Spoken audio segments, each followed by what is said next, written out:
Recording in progress. Good morning, guys. So in the previous class, we started the development of our admin API. So we created our service classes and we created REST controller classes also, and all the coding part we have done. So there was one small gap in our code that we discussed in the last session. When user logged in successfully, we should be able to figure out which user is logged in and the dashboard data. If you go for our service class, account service is available and the user service is there basically. User service.java class is available. Here we are implementing this method by taking string as a return type. We are implementing this method by taking string as a return type. What is the problem if I go with the string as a return type? Guys, I'm using STSID today so that easily we can do the code and we can use the shortcuts also. Here I'm going for login method. When I go for login method, return type is a string. So that means we can return some message from here.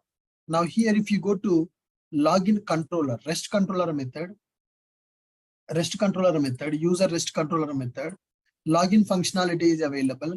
Here also we are returning string. If login is a success, we are redirecting the user to the dashboard and it is returning dashboard card data as a response. But here, which user is logged in? What is that user ID? And what is that user role? Are we sending that data to the dashboard? Or we are not sending that data to the dashboard? Are we sending the user data to the dashboard? Or we are not sending the user data to the dashboard? No, we are not sending user data to the dashboard. So if you don't send that user data to the dashboard, how can we understand what is the role of the user and which user is logged in? So with this string, can we develop our requirement? Can we implement login functionality? If the login is failure, then no problem. Then that will send error message back to the client. If login is a success, then returning the string is not sufficient. When the login is success, returning the string is not sufficient. So then how to avoid this problem? Anybody know how to avoid this problem? How to fix this problem? Anybody know how to fix this problem? Guys, does anybody know how to fix this problem? When user logged in successfully, along with the dashboard data, I want to send user data also. So for this, guys, so instead of returning string as a response, when user logged in successfully, we are redirecting that user to the dashboard. So in the dashboard card is available, right? Here we are building the dashboard and we are sending the dashboard back to the client as a response. So what we can do is, instead of sending only dashboard data, here in the dashboard card, along with this information, I'm going to specify user data also. Private user data. In the dashboard card, I'm going to specify user information. User account form is available, right? That user data also I'm going to send along with the dashboard response. That user object will contain all the information.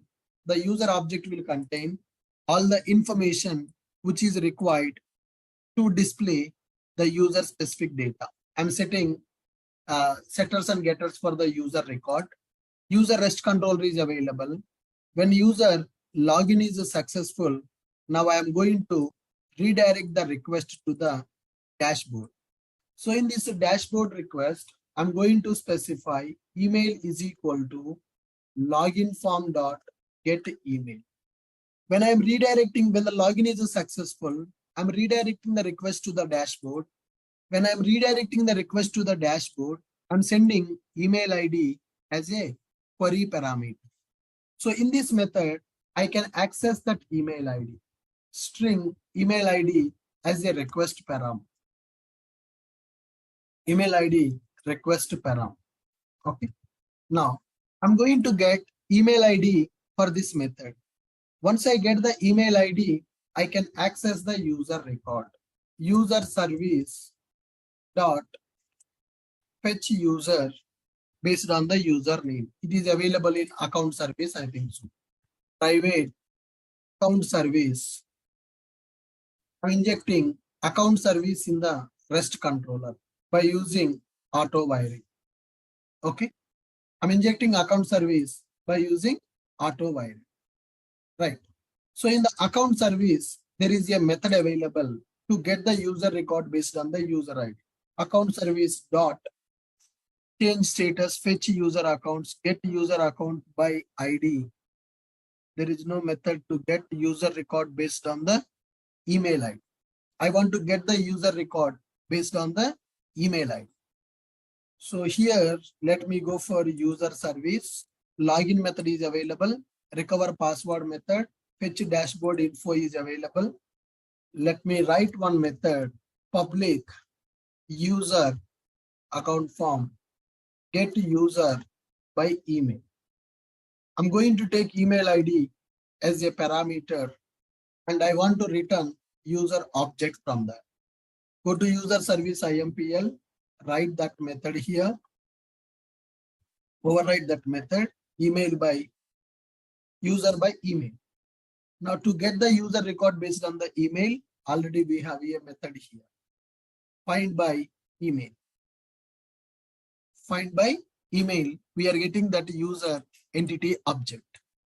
Now that user entity object, let me convert into user account form object. Let me create user account form. User is equal to new user account form. Bean utils dot copy properties. Source is user entity. Target is user. Let me return this user object. So I have written one new method in the user service to get the user record based on the email. So that method I'm going to call here user service dot get user by email. Whatever the email ID we are giving, based on that we are getting user data. Okay. Now for this dashboard card, I'm setting that user data. Dashboard card dot set user. Whatever the user object is available, I'm setting that user object. I'm sending dashboard response along with the user object. When I send dashboard response along with the user object, so here user will try to log in first. User will try to log in first. When user is trying to log in, our application will verify credentials are valid or not. If credentials are valid, if they are login successfully, success will come. Then it will be redirecting the request to the dashboard. When it is redirecting the request to the dashboard, we are giving email ID also. With that email ID, we are getting user data and we are getting user data and we can send that user data to the dashboard. We can send that user data to the dashboard. Are you guys able to understand the change that we have done? And you can make this code more better. The reason is when you go for the login method, already here, we are getting the user record once. Already we are getting the user record once. And here, once again, we are getting the user record by calling the DAO method. This is also not recommended. First time, when user is trying to log in, already we are making a DB call to retrieve the user entity based on the email ID and the password. Again, once the login is successful, again we are trying to get the user record from the database. So that means 2 times we are getting the login credentials data. 2 times we are getting the record from the database. So that is also not recommended. Then how can we optimize this code for the login functionality? Right, guys? You understand what is the problem? First time user is trying to log in with the credentials. It will go to our service method. Based on the email ID and password, we are trying to retrieve the user record. If record is null, invalid credentials. If it is active and unlocked, then login success. Else, login failed. If login is success, we are redirecting that to dashboard method. If login is success, we are redirecting to dashboard method. Again, we are fetching the user record to send for the dashboard. This is not recommended. 2 times we are retrieving the record when user is trying to log in successfully. 2 times we are trying to retrieve the same record. This is not recommended. We need to change this logic. Can you guys think and tell me how can we write this code in the better way so that only one time we can communicate with the database? Can you guys think and tell me what is the better way to do this? Guys, what is the better way to do this? You understand what is the problem in the code now? When user log in successfully, dashboard should come. When user logged in successfully, dashboard should come. When the dashboard is coming, user role and user ID should be there when the user logged in successfully. How can we change this?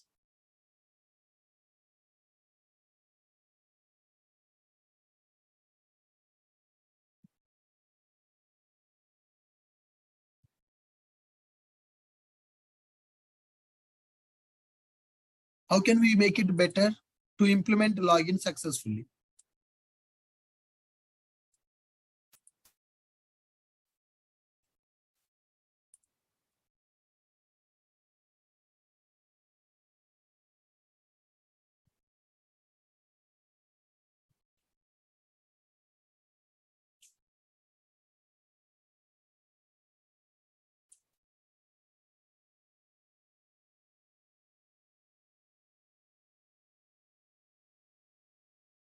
Guys, any ideas?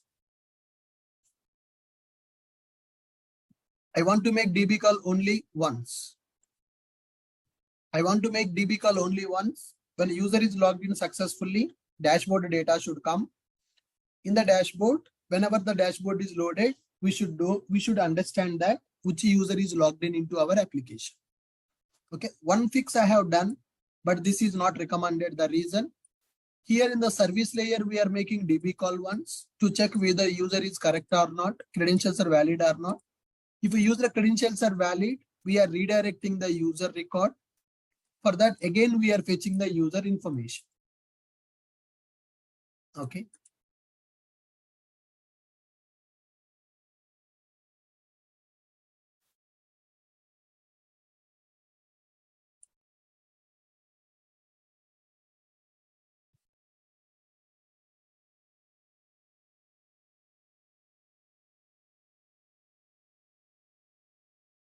Some people are saying Redis cache, some people are saying security, some people are saying roles. I'm not talking about that. How to optimize the code with only one database call. That is the task here.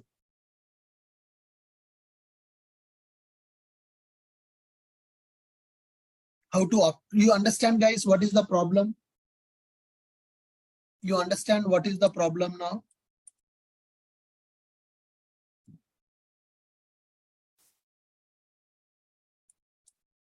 The problem is when user logged in successfully, dashboard will come.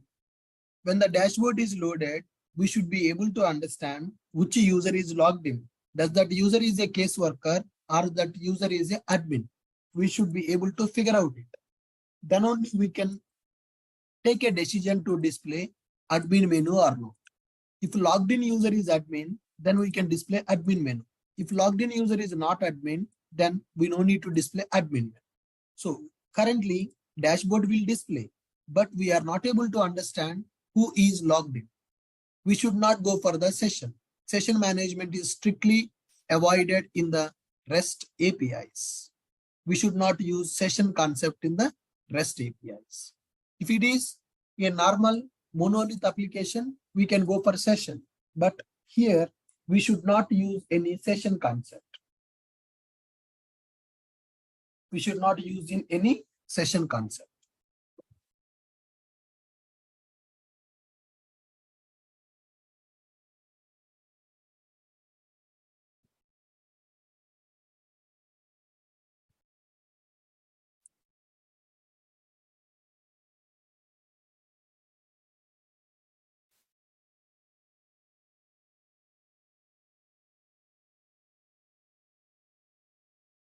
Guys, you understand what is the problem we are having, and I want you to think of solution for this. So what I have done is in the dashboard card, I have created the user object. When login successful, I'm getting the user object. I'm setting to the dashboard so that when the dashboard card is going as a response,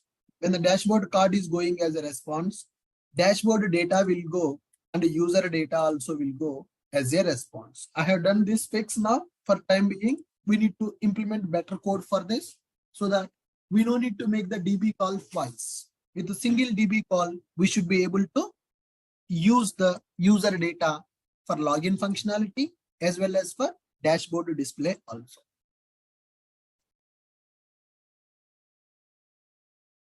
Got it? Fine. So with this, login is done and dashboard is also done. So REST controller methods are completed, and I have added Swagger config also for this one, guys.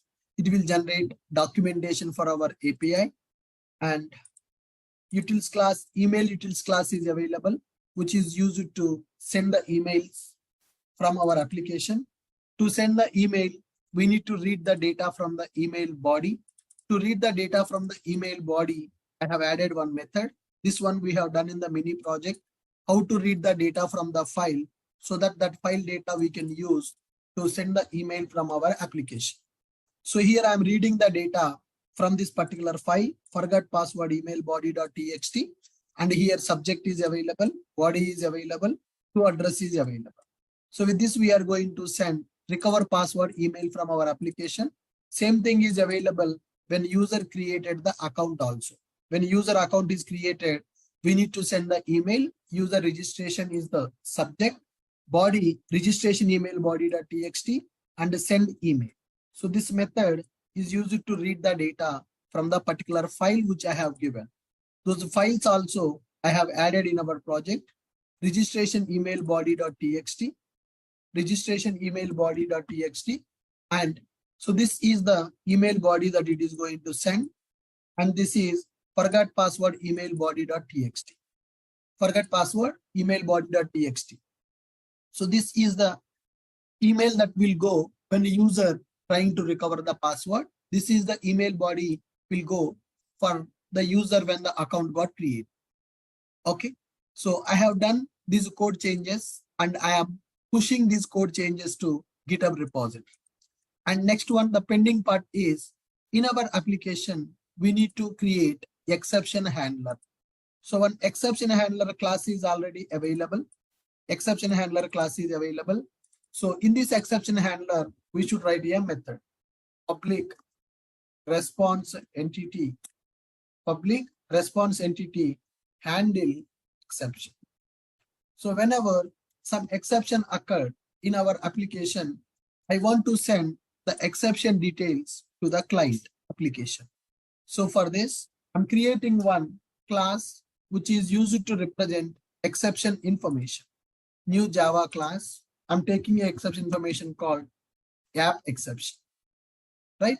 So app exception, in this class, I will take private string exception code, okay?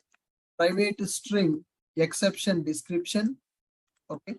Private local date time, okay? Exception date, and which date and when that exception occurred. Let me generate setters and getters. So when we are handling exceptions in our application, we need to send that exception information to the client. To send that exception information to the client, we are adding these three fields in our binding class. This class will represent exception data. So app exception handler. So this is going to return app exception information. Okay. So here I'm going to specify string exception message. That is the description. So let me create app exception. Exception is equal to new app exception. Exception dot set exception code. For every exception, some code will be available in our application. Then set exception description. Whatever the exception message is there, we are going to set that. Exception dot set exception date, that is local date time dot now. So when, on which date, at what time that exception occurred. So here I'm writing one method that is called exception handler. So for which exception, this should be executed whenever any runtime exception occurred, then I want to execute this method. Okay, return new response entity. So what is the body I want to send, and exception status HTTP status dot internal server error. HTTP status dot internal server error.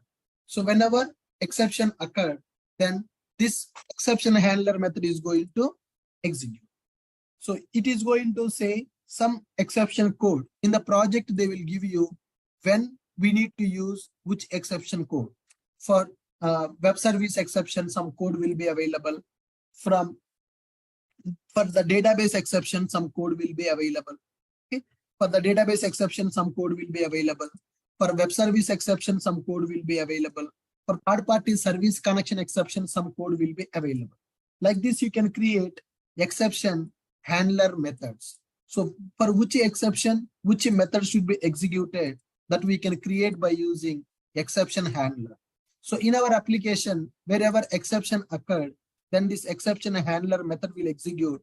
It is going to return exception information to the client in the JSON format. Exception code, exception description, exception date, and status code will be the 500, saying that internal server error. So here I have created app exception. It is just a binding class which is having 3 variables with the setters and getters. So like this, we have implemented exception handler in our project.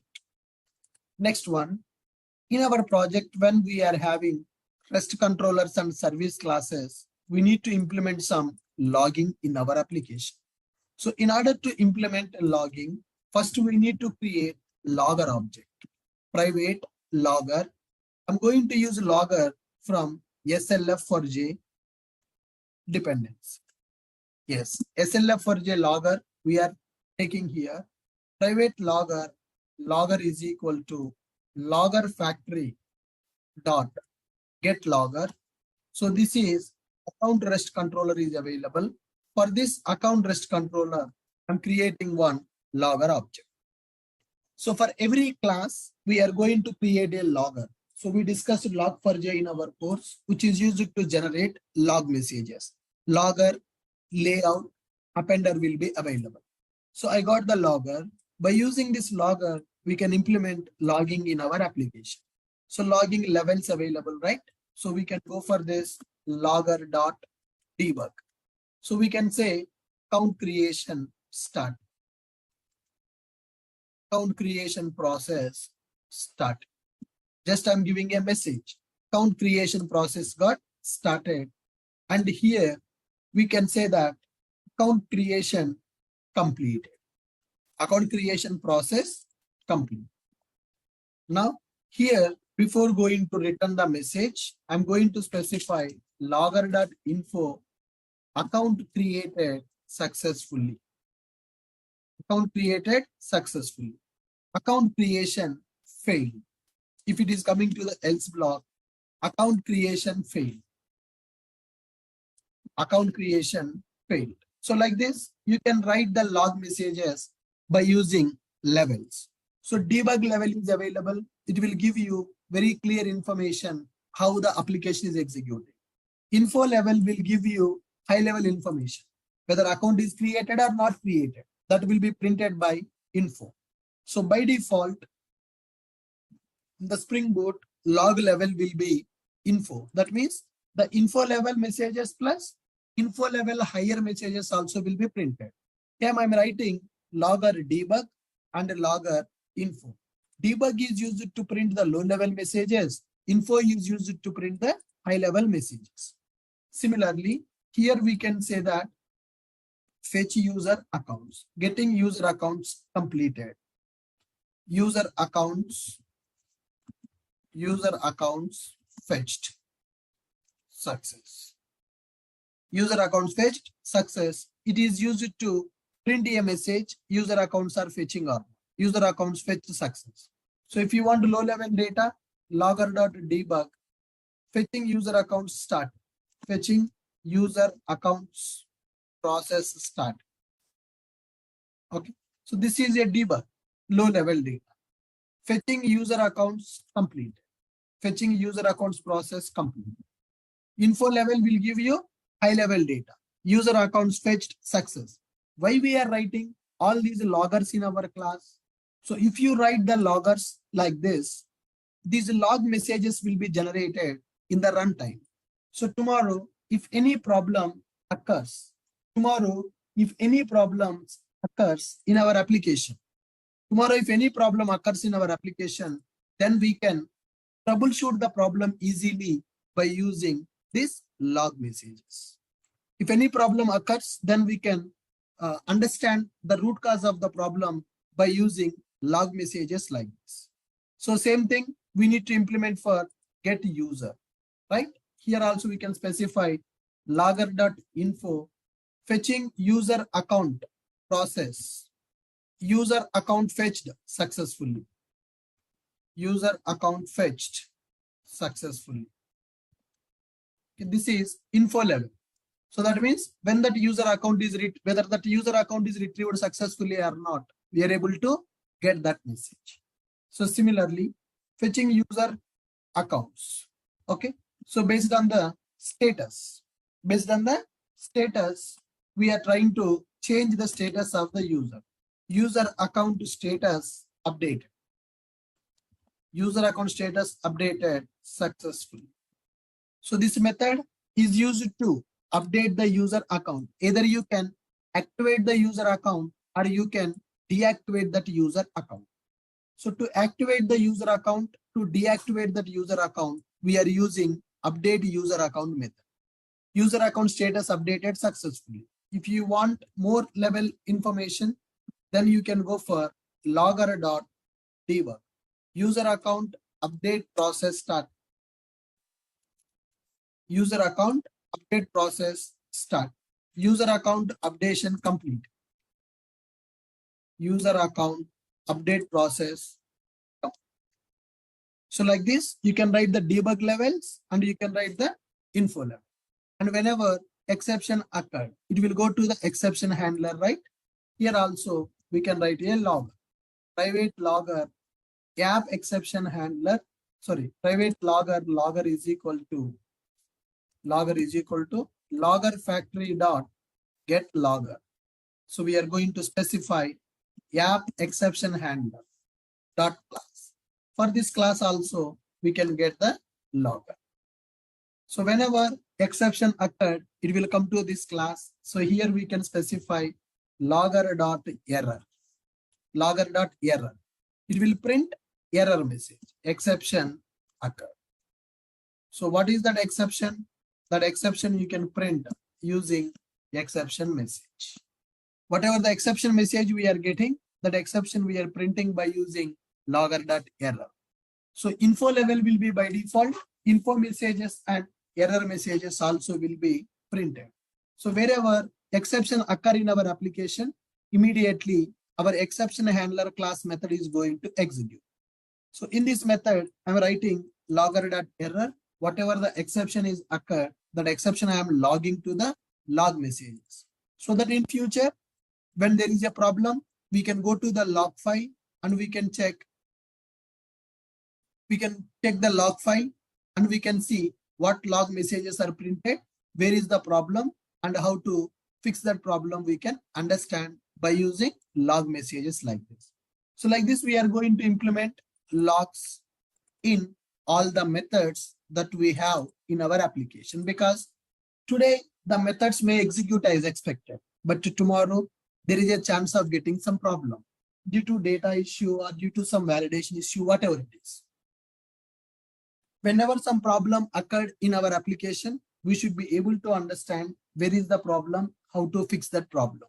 So for that reason, in all the methods, we are going to implement logging so that easily we can troubleshoot the problem by using log messages. So we have seen already that EFK to monitor logs of our application by using Elasticsearch, Kibana, we are going to monitor logs of all our applications. All good?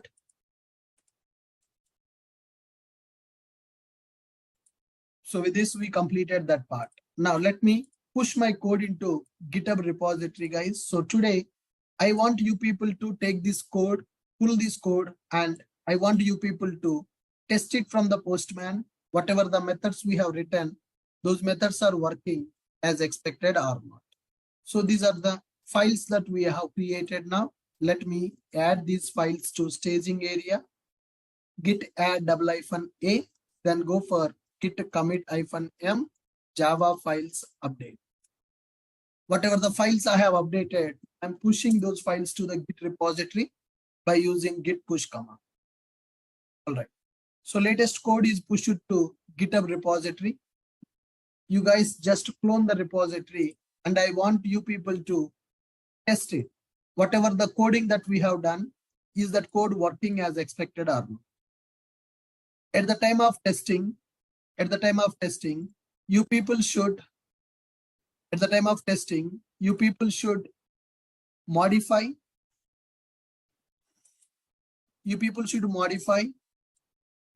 the data source properties. You need to modify the data source properties and you need to modify the SMTP properties.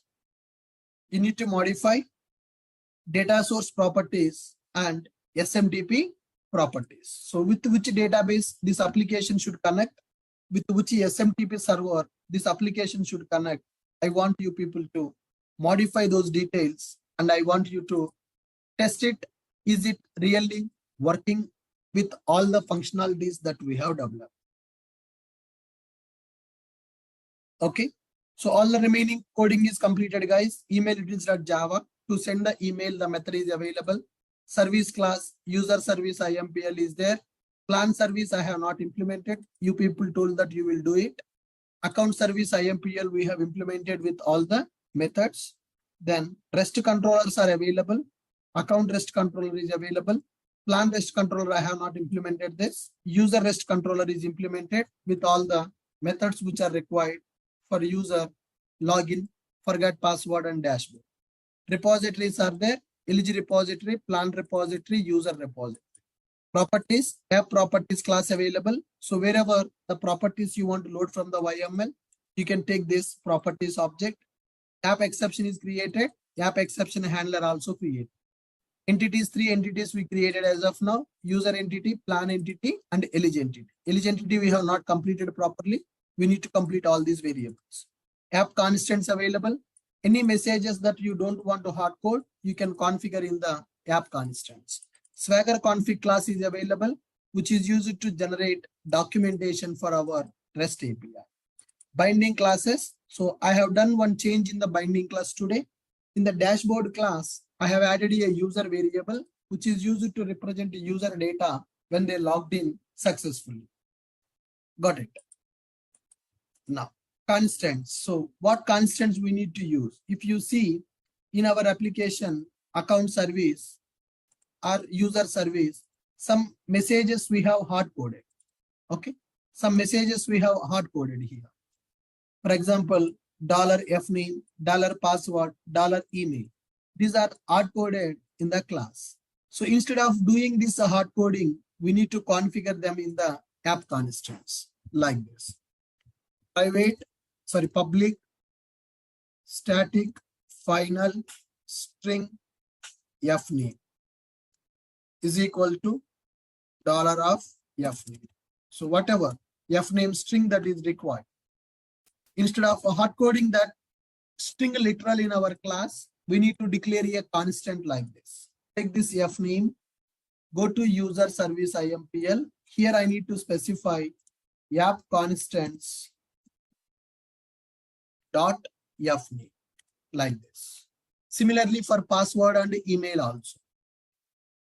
Public static final string password is equal to $pw. Okay. Similarly, public static final string email is equal to some email. Right. So wherever these things that we are using in our application, we can replace that with a constant variable. This is the best practice. We already discussed this in the code review process, Sonar Cube. In the mini projects development only, we discussed what is the constant approach and why we need to go for constant approach. So like this, wherever you have string literal, you can replace that with the constant. Here equals AP equals DN is available, right? AP DN also we can declare as a constant. Public static final string AP. Similarly, denied. Public static final string DN. So several times we need to use this AP and DN to check our conditions, approved record or denied record. So instead of doing this AP directly, let me go for app constants.ap. So similarly, we will use app constants.dn, approve and deny. Now, so here subject is available, recover password subject is available, success, logged, unlogged. So whatever the things that we are hard coding, all these things we can configure in the constants. Invalid credentials, public static final string invalid credentials.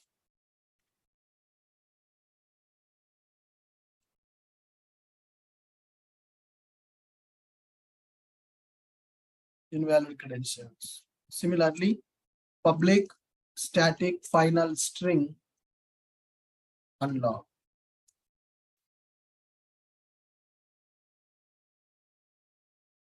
Okay. Invalid credentials and unlock. Here you can take it from app constants. App constants dot invalid credentials unlock. This also. App constants dot unlocked. Here y equals to active switch. String y, stry. Public static final string y str. Just y. Wherever you want to use this y character, then string y you can declare as a constant and we can use it. App constants dot y str. Same thing for success also. Wherever you want to use success, then you can specify app constants dot success. We have not created this variable. We need to create. App constants dot success is not available. Create success in the app constants. So right. So what is the text that you want? I want to keep the text like this. Wherever you want to use the success, we can declare this constant variable. Account locked are inactive. Account locked are inactive.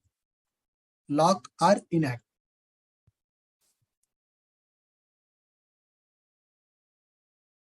Account lock.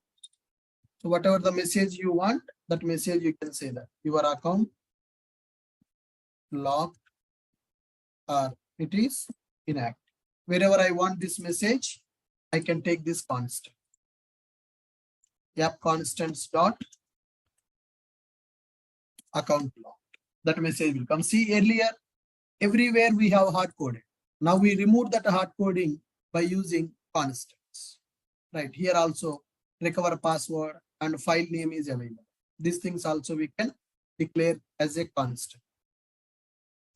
App constants dot register body file. Register body file name we need to specify. Create a constant. That file name will be this. Forgot password email body. Recover password. This is forgot password. Password body file. You can declare any constant which is more readable for our requirement. Password body file name we are going to create like this. Recover password subject. You can specify the subject here.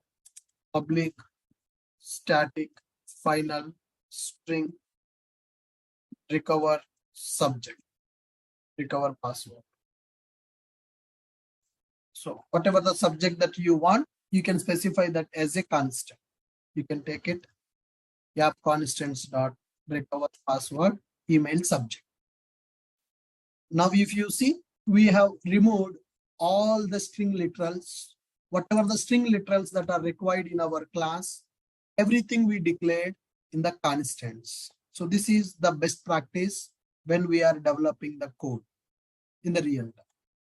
Now earlier there are lot of string literals I have used. Now I have removed all the string literals from this controller class and I have declared that in the constants class. I have declared that in the constants class. Got it? All of you able to understand how to declare the constant?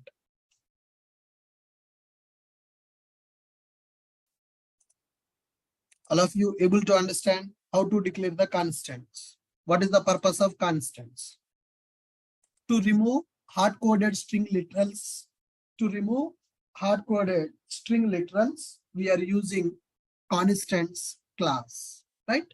Whatever the string literals are required, we declare them in the constants class. Wherever we need that, we are referring from the constants class. This is one of the best practice. This is one of the best practice. All good. So with this, we are done the coding part for our admin API. So I want you people to take this code or whatever you developed, that code, you need to test it. You need to test it and you need to find out, are there any problems in this? Git add -a git commit -m constants added. I have added constants here. Constants added, git push. The latest code is push it to Git repository. I want you people to do the testing of this application. Okay. Can you guys do the test for admin API? Admin API coding is completed, guys. So testing part is pending for the admin API. Okay. After this admin API is completed, what is our next task? After this admin API completed, what is our next task? We need to develop AR API. AR API is used to communicate with the third party. Okay. So today we have class at 9:30 p.m. 9:30 to 10:30. We will take a class because last Saturday I was not able to take the class due to my fever. So today I will take the class evening at 9:30 p.m. so that we can complete AR API in the today's session. AR is very simple. It is used to create the application and view the application. It's a very simple application, guys, AR API. So we are going to develop this AR API in the today's evening 9:30 p.m. class. I will send you a message in the group also. So before coming to 9:30 class, I want you people to test this admin API functionality and let me know, is there any bug available in the API? Is there any code change required for this API? I want you to test account creation, email functionality, and plan creation, plan functionality, activate the account, deactivate the account, login functionality. Dashboard cannot work now. The reason is eligibility is not available. So dashboard data will come as empty. Okay. So I want you people to test this admin API before coming to evening class. Today evening 9:30 to 10:30, we will develop AR API. Within 1 hour, AR API will be completed. It is very simple. Within 1 hour, AR API will be completed because it is very simple API. Are you clear? Are you guys clear with this? Can you guys do the testing? I have given the Git repository also for this application. The latest code is pushed to that application. So open, develop role functional, that plan functionality. Plan functionality I have not implemented. I left the plan functionality for you people. Plan creation, plan retrieve, plan update, plan delete, activate, deactivate. I have not implemented that plan. I implemented account and user service. I want you to implement plan service. Okay.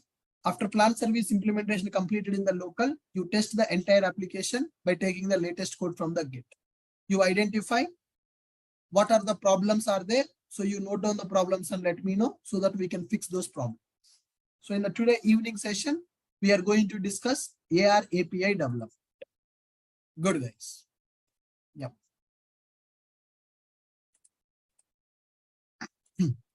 Fine. With this, I'm stopping for now. So please do the testing and identify any mistakes. And you fix those problems in your local and let me know. I will also fix those problems in my system. Git repository is there. Take the code and test it. Email functionality should work as expected. Login, registration, unlock account, email functionality should work as expected. Yeah, AR API we will develop in the today's evening class. I'm giving the time till evening so that you can test the admin API and you can debug the code and you can understand how it is working. So today evening we will complete AR API development. Perfect.